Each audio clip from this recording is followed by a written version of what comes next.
Bonjour et bienvenue à cette conférence de presse qui souligne les activités du Festival Victor Jara. Je m'appelle Paul Klopstock, je suis le président des Artistes pour la Paix. Je suis aussi porte-parole de ce festival. La raison pour laquelle j'ai accepté d'être porte-parole et de m'associer à ce festival est très simple, c'est que Victor Jara est lui-même artiste pour la paix, comme nous. Autrement dit, c'est un artiste qui vit ses convictions au-delà même de son art, parce que c'est quelqu'un qui s'impliquait politiquement. Alors, ça nous colle beaucoup en tant qu'artistes pour la paix, en étant un regroupement québécois qui travaille ensemble pour sensibiliser la société et nos politiciens du fait qu'il y a beaucoup de problèmes dans ces sociétés, dans ce monde, quand on essaie de régler des conflits avec des armes et quand on essaie de contrôler les ressources d'une manière non équitable. Alors, ça va de soi de m'associer à cette merveilleuse équipe des personnes qui organisent ce festival pour la première fois et espérons pour d'autres fois. Sans tarder, j'aimerais vous présenter les deux autres personnes qui m'accompagnent, qui eux sont dans l'organisation du festival et qui vont vous expliquer un peu le qui, le pourquoi et les activités. Alors commençons avec Shani Diaz qui va parler de pourquoi ce festival. Merci Paul. Alors bonjour, mon nom est Shani Diaz, je viens ici en tant qu'artiste et en tant que membre organisateur pour cet événement. C'est une grande opportunité pour nous les artistes de se rassembler ici sous la bannière de Victor Jara. L'événement a pour but de rassembler des artistes multidisciplinaires de toutes les cultures pour pouvoir exprimer l'importance qu'il y a dans la possibilité de vivre dans la paix. L'essence même de l'expression artistique requiert une certaine liberté, une certaine ouverture d'esprit et ceci est impossible dans une société où la paix n'existe pas dans le quotidien et dans la réalité. Alors, c'est un événement important pour moi en tant qu'artiste, en tant que latino-américaine, en tant qu'humaine, parce que Victor Jara était un artiste qui voulait exprimer son droit et qui l'a fait d'une façon éloquente et d'une façon juste et qui allait réellement avec son cœur, et tout artiste recherche cette possibilité-là. Alors, cet événement va être et est, je crois, la possibilité, une très belle possibilité pour tout artiste de se mettre ensemble et exprimer ce droit-là. Toutes les formes d'artistes vont être représentées, que ce soit visuel, l'écriture, le théâtre, la danse. Et tout ça est d'une inspiration pour tous les autres membres de la société pour se rappeler de ce droit-là. Encore une fois, ça me fait grand honneur de faire partie de cet événement-là. Je voudrais passer la parole à Richard Jara qui va parler un petit peu plus de Victor. Bonjour, effectivement, Victor Jara, nous réalisons le festival au mois de septembre, un mois qui est très symbolique pour, non pas seulement pour Victor Jara, mais pour tous les Chiliens, que ce soit à l'extérieur ou au Chili. Au mois de septembre, Victor Jara naît le 28 septembre 1932. C'est au mois de septembre que Victor Jara était assassiné au Chili au premier jour du coup d'État militaire de l'agent du général Pinochet, le 15 septembre 1973.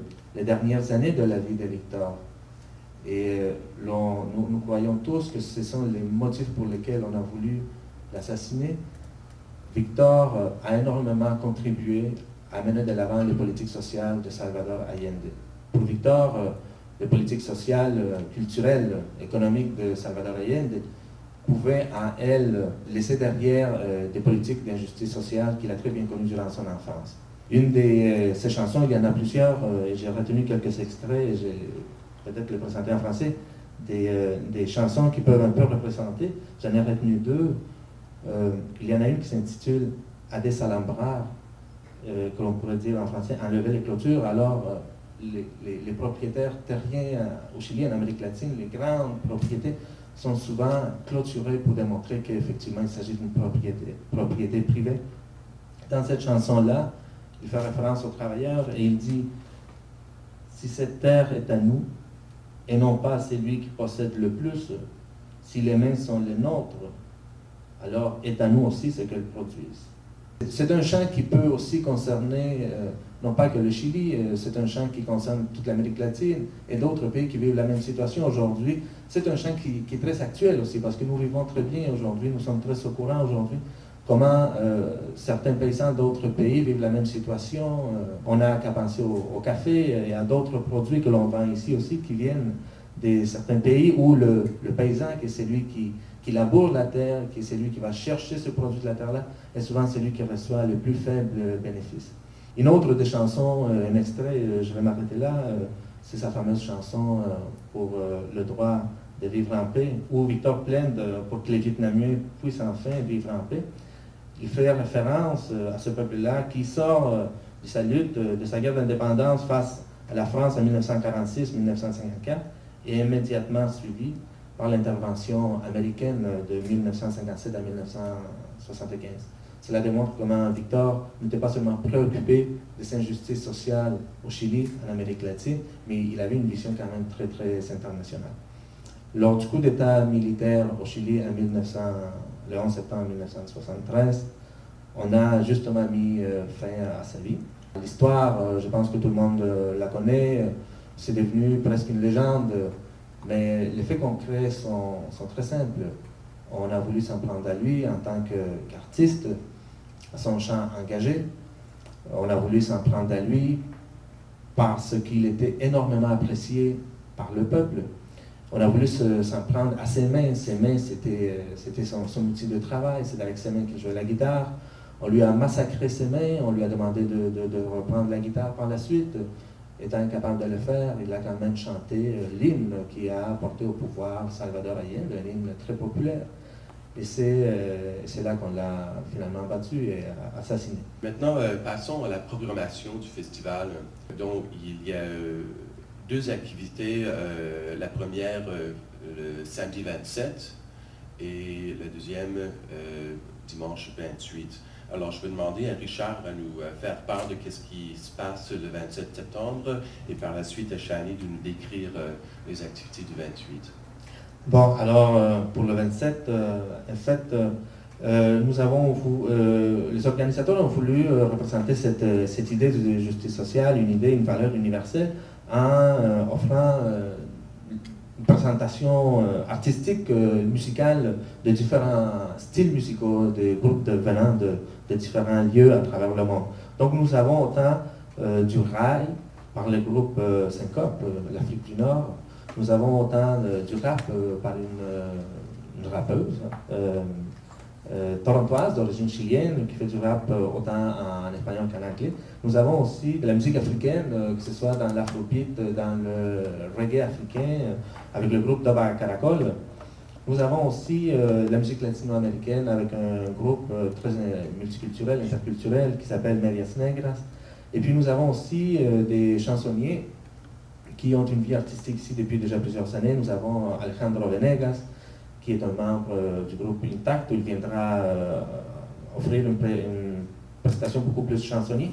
Puis nous avons aussi un autre chansonnier d'origine mexicaine qui s'appelle Alejandro Filio, qui est une surprise pour nous. Il s'est offert, il était de passage ici, et évidemment, il voulait rendre un hommage à Victor. Nous lui avons ouvert grandement les portes. Puis il y aura aussi une autre surprise, mais pour s'en tenir à la surprise, je ne la dévoilerai pas. Alors tout ça au Colanote, ici même, 5240 avenue du Parc, à un coût très très minimal de 15 $. Et pour le 28 septembre, qui sera le dimanche suivant, nous avons une grande journée artistique, une expo artistique qui va durer de midi jusqu'à 11h du soir la même journée. Il y aura des présentations artistiques musicales, de la poésie, de la danse, du théâtre, des marionnettes, en plus d'avoir la grande opportunité de créer un mural sur place, en direct, peint par plus de 6 muralistes, en plus d'une exposition artistique, visuelle, des peintres, photographes, graphistes, Il y aura aussi l'opportunité pour plusieurs vidéastes de présenter leurs vidéos. À peu près une dizaine de vidéastes vont pouvoir présenter leurs vidéos au cours de la journée. Des documentaires, des vidéos de fiction, différents genres de vidéos qui a trait à l'expression artistique ou les thèmes de la paix en général. Les artistes sur scène vont inclure des artistes québécois, des artistes latino-américains, des artistes africains, des artistes d'un peu partout qui vont pouvoir partager avec nous leur vision un peu du droit de vivre en paix, quelle qu'elle soit leur situation ou d'où elles viennent culturellement.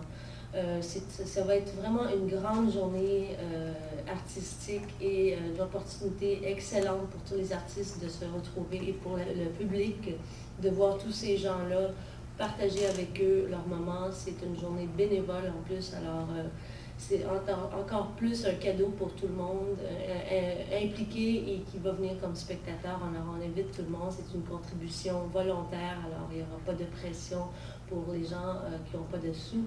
Et c'est à l'Union française sur la rue Vigée, au 329 Vigée Est, excusez-moi. Alors, à partir de midi, le 28 dimanche, alors on vous attend en grand nombre pour participer avec nous.